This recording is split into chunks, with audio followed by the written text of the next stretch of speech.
Okay, so a few weeks back it was revealed that the PlayStation Portal had been hacked. It's a notoriously limited device because it's simply a streaming platform for receiving remote play information from the PlayStation when it is actually effectively an Android tablet with a DualSense controller cut in half and stuck to each end. Um, but yes, it was hacked. Android was revealed, and there was a PSP emulator shown running on it. This week, it was revealed that the exploit has been patched, and there was a bit of blowback to the guy who actually disclosed. First of all, found the hack in the first place after about a month of work, and secondly, disclosed it to Sony. Hmm. Lots of people saying, "Why did you block off this potential avenue of enjoyment from our portals?" I think the bottom line is that, well, his argument was that, well, it's going to get patched anyway. Here's a heads up, don't update your system. And then further to that, there were other things that emerged, like techniques to ensure that you can't update the firmware of the PSP portal. John, I'm just wondering what you make of this entire scenario. I mean, it makes perfect sense, I would say, for given the sort of bounties placed on these security flaws. Completely understand. And like you said, he's basically giving us a heads up, like, hey, don't update this thing if you want to potentially do it. I mean, it's interesting because it is a reasonably comfy device to use, but I feel like there's still so many better options out there for like a handheld with a large screen that it's like, kind of who cares? Because it's not like there's a Very bunch of strange. storage on there, and there's not much you can really feasibly do with it. So it's kind of what I would have expected. What I did discover this week, though, is that this thing has a lot of fans, and I remain baffled by this. That's fine. I mean, I'm happy that people are enjoying it. That's just, wow. Design wise, it's a nice device, which I think you Sure. said. It's comfortable. And I mean, it actually does feel good, and the screen is big. yeah, So, and bearing in mind it's an LCD, it's a pretty good quality LCD as well. I think better than you'd yeah, expect, yes. it's bright, it's vibrant, it's nice, to the point where it does actually show up the the issues with the streaming Oh yeah. quite a bit. There have been reports which are suggesting, hey, everything's got better on the streaming side and whatnot. The issue there is that, well, I just tried the PC client yesterday, and it's the same as I could tell based on what how it was before, and that's the issue with the portal. You can't capture its output or what it's actually displaying. So any sort of reports on, hey, the image quality has got better, it's going to be really hard to stand that up with empirical data. It's Grain of salt. the amount of times we've seen patches released for anything which bestow upon the experience game-changing improvements, but actually turn out to be exactly the same. It's just placebo in a sense. Incredible placebo. New patch. Yeah, this happens a lot. I was going to have a look at the portal to see whether my own subjective opinions on it had changed, but I kind of don't want to update it now because I want to do some coverage on the exploit when it eventually appears and when stuff actually starts happening on the portal. But it is a reasonably cheap device, so maybe I'll buy another one and take a look at that. Right. I think the bottom line is, though, this sort of discourse around the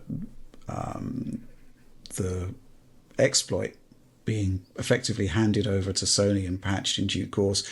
All that does is basically, if he didn't do that, all it would essentially do is just delay the inevitable, which is that the firmware would be updated once the exploit was released, and the end result is you still wouldn't be able to use it as an exploited device.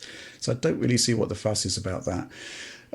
What this does mean, though, is that the security researchers who are actually making these exploits, they are reporting it to Sony. They are receiving significant bounties, sometimes extremely significant when it's a critical security error.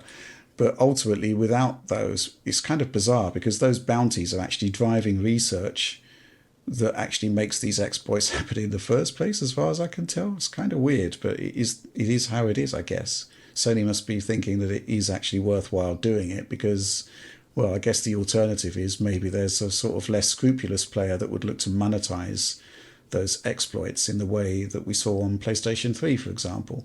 But yeah, I am curious about the Portal exploit and what could happen on Android there. There's also something I was talking to Joel about actually, because there's this perception that the screen refresh rate is mismatched to the stream, which is resulting in judder, which bunch of data may well out be there the on case. that, and it's like it certainly looks that way, but it seems like there's more to it.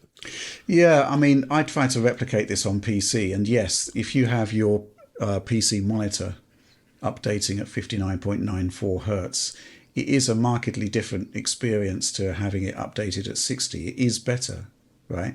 But the stutter doesn't go away completely. So I think there's possibly two things going on there. There is the mismatch between the stream refresh rate and the display refresh rate. But I also think there's maybe something happening within Windows, which basically makes the stutter a lot worse on the mismatched refresh rate. And even when it's matched, it's not right. I actually did a test where I actually had our PlayStation 5 capture window running, so the HDMI from the PS5 going straight to a capture tool, and then next to it the PlayStation Remote Player client, and there was a difference in stuttering, but there was also stuttering that was common to the two, even though we know that the PlayStation 5 isn't stuttering itself, which suggests to me part of it is a Windows issue. So yeah, that's all curious stuff. But, PlayStation Portal exploit, I really want to see what it's capable of. And, the weird thing is, of course, that there are open source alternatives to remote play, which means that, in theory, you may not even lose the ability to stream from PlayStation just by using the open source alternative. I actually messed with Chiaki on the, it's pretty good, on the isn't Steam it? Deck, and I was like, dang, this actually looks quite okay. It looks good, actually. Like, it's not perfect. It doesn't improve but the stream quality, obviously, although people suggest it does. I actually spoke to the author of the tool, and he said no, it doesn't. No, it's just. I think it's smoother, and I mean, part of it's just down to the screen on the Steam Deck. Chiaki now supports HDR streaming. Yeah, that's right. Which exactly. the Portal doesn't. Exactly. Wow, that's interesting. You get that on the Steam Deck OLED. Yeah, remarkable stuff. Anyway, look, I'm not going to update this Portal. I might buy a second one to actually revisit the device to see if it has. You show him, Rich. Yeah. Yeah, that'd be great. And we'll go from there.